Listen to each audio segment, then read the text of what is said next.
एक बार फिर से हम परमेश्वर का धन्यवाद करते हैं कि परमेश्वर ने सबत के दिन ये मौका दिया कि मुझे मौका दिया कि मैं परमेश्वर के वचन को आपके सामने लेकर के आऊं और उसको बांटूं। आज का जो वचन मिलता है वो हमें मिलता है लूका 15 उसकी 11 से लेकर के 24 आयतों के बीच में, जो हमें उड़ाऊ पुत्र के बारे में बताता है। हम लोगों ने कई बार उड़ाऊ पुत्र के बारे में पढ़ा है, लेकिन यहाँ पे उड़ाऊ पुत्र के बारे में जो हम लोग आज जानने की कोशिश करेंगे वो थोड़ा सा अलग हट के करेंगे और देखेंगे कि परमेश्वर हमसे इस अध्याय के द्वारा इस वचन के द्वारा हमसे क्या बातें करता है। उड़ाऊ पुत्र के बारे में जब हम लोग ने पढ़ना शुरू किया तो उसमें हमको 5 प्रकार की परमेश्वर की प्रतिक्रियाएं दिखाई दी और आज उन्हीं प्रतिक्रियाओं के ऊपर हम लोग थोड़ा सा ध्यान और चिंतन और मनन करेंगे। लेकिन इससे पहले हम वचन को थोड़ा सा ध्यान से समझ लेते हैं। पूरा वचन नहीं पढ़ूंगा। आप कहानी जानते हैं कि एक मनुष्य था जिसके 2 पुत्र थे। छोटे वाले ने अपनी प्रॉपर्टी को लिया, मांगा अपने पिता से, और पिता ने उस प्रॉपर्टी को उसको दे दिया और वो अपने पिता से दूर हट करके चला गया, दूसरे देश में चला गया। व्यभिचार में, पाप में उसने अपनी प्रॉपर्टी को लुटा दिया, है ना। और उसके बाद जब वो अपने आपे में आया तब उसको पता चला कि वो कहाँ पे है। वो तो सुअर चरा रहा है और सुअर जो खाना खा रहे हैं वही खा रहा है। वो सोचता है कि मेरे पिता के घर में तो बहुत सारे मजदूर हैं, लेकिन कोई भी सुअर की फलियां नहीं खाता। वो तो रोटियां खाते हैं, वो तो अच्छे से अच्छा भोजन करते हैं। तो अब मैं अपने पिता के पास जाऊंगा और अपने पिता से क्या करूंगा, मैं अपने पिता से कहूंगा कि मैंने तेरे विरोध में और स्वर के विरोध में पाप किया है, मुझे क्षमा कर। मुझे अपना बेटा नहीं बल्कि अपने दास के समान रख ले, क्योंकि मैं तेरा बेटा कहलाने के योग्य नहीं हूँ। इस प्रकार की वो बातें कर रहा होता है। और बाइबल बताती है, अब हम 20 वर्ष से देखेंगे। बाइबल बताती है कि वो अपने 19 वर्ष से देख लेते हैं कि अब मैं इस योग्य नहीं कि तेरा पुत्र कहलाऊं, मुझे अपने एक मजदूर के समान रख ले। तब वो उठकर अपने पिता के पास चला। अभी बाइबल बताती है, अगर हम थोड़ा सा और ऊपर जाएंगे तो बाइबल बताती है कि वो अपने मन में सोचता है। 17वीं वर्ष में लिखा है, जब वो अपने आपे में आया तब कहने लगा, मेरे पिता के कितने ही मजदूरों को भोजन से अधिक रोटी मिलती है और मैं यहाँ भूखा मर रहा हूं।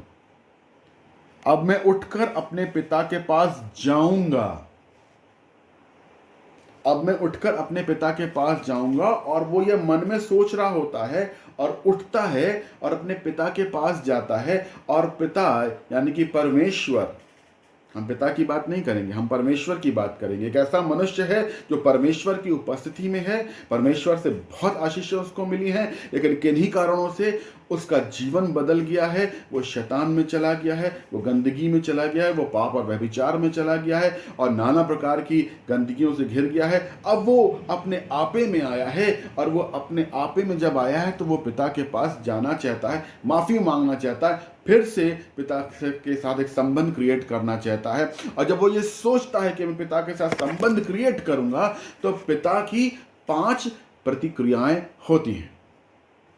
पहली प्रतिक्रिया क्या होती है जब हम ये सोचते हैं? अब ये ध्यान से सुनिएगा, अभी वो दूर था, बात बताती है, अभी वो दूर था, पिता के पास नहीं पहुंचा था, आवरण तैयार नहीं हुआ था, एनवायरमेंट तैयार नहीं हुआ था, परमेश्वर के पवित्र आत्मा की उपस्थिति नहीं आई थी, पिता परमेश्वर की उपस्थिति नहीं थी, पुत्र परमेश्वर की उपस्थिति नहीं थी। अभी वो सिर्फ सोच करके अपने पिता के पास जा रहा था, उसने सिर्फ सोचा ही था।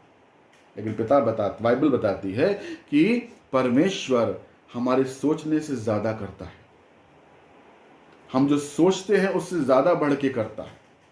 उसने सिर्फ सोचा कि मैं अपने पिता के पास जाऊंगा और जाकर के तब मैं प्रार्थना करूंगा। उसने सोचा, लेकिन जब सोचा तो पिता की 5 प्रतिक्रियाएं जो हुई वो क्या हुई? बाइबल बताती है, पहली प्रतिक्रिया जो हुई है, पिता ने उसे देखा। जब हम सोचते हैं कि हम पिता के पास जाके माफी मांगेंगे तो पिता की तुरंत नजर हमारे ओर आती है, वो हमारी सुधि लेता है, उसकी नजर हम पे टिक जाती है।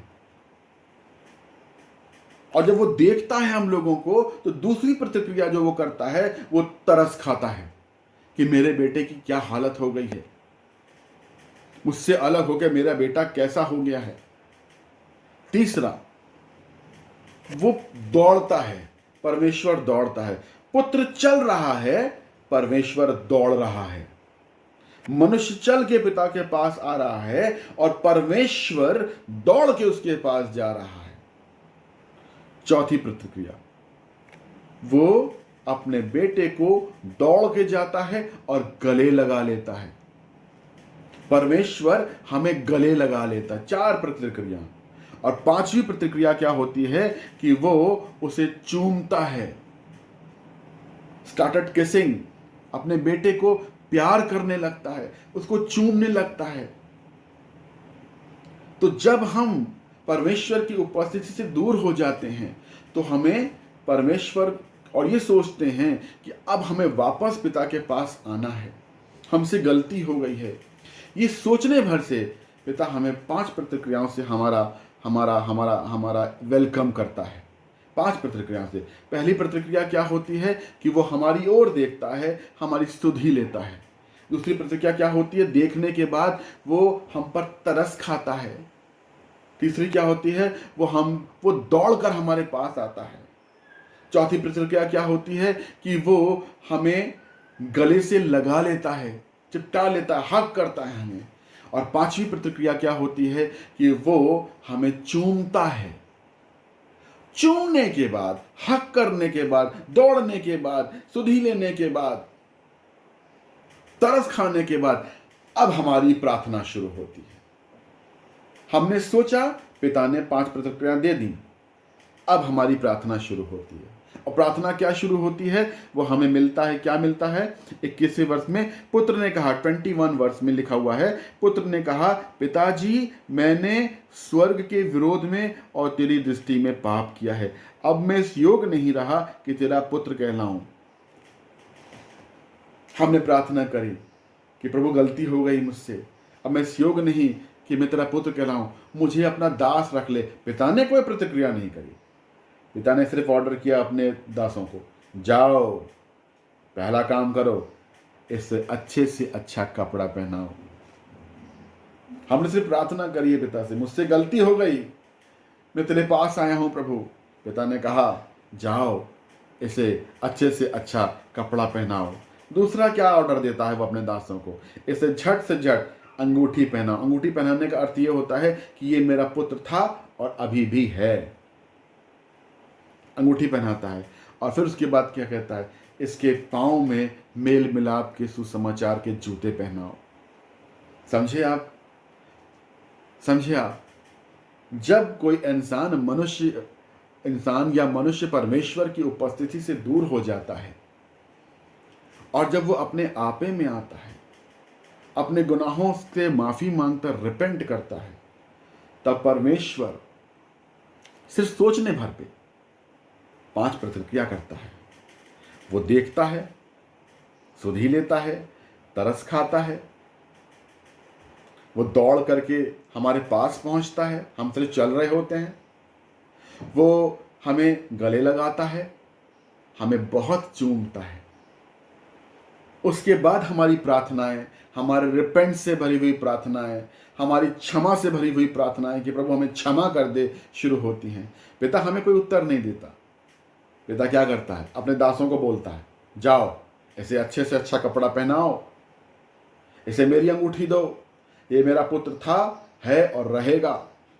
भले ही इसने गुनाह और पाप किया हो, भले ही वो मुझे छोड़ के चला गया हो, लेकिन अब ये लौट कर वापस आया है। ये मर गया था लेकिन अब जीवित है, ये खो गया था लेकिन वापस मिल गया है। और इसके पाँव में मेल मिलाप के सुसमाचार की जूतियां पहनाओ कि जो काम ये मेरी उपस्थिति में किया करता था, अब ये फिर से उन्हीं कामों को करेगा, सुसमाचार का प्रचार करेगा, लोगों को आशीषें देगा, ब्लेसिंग्स देगा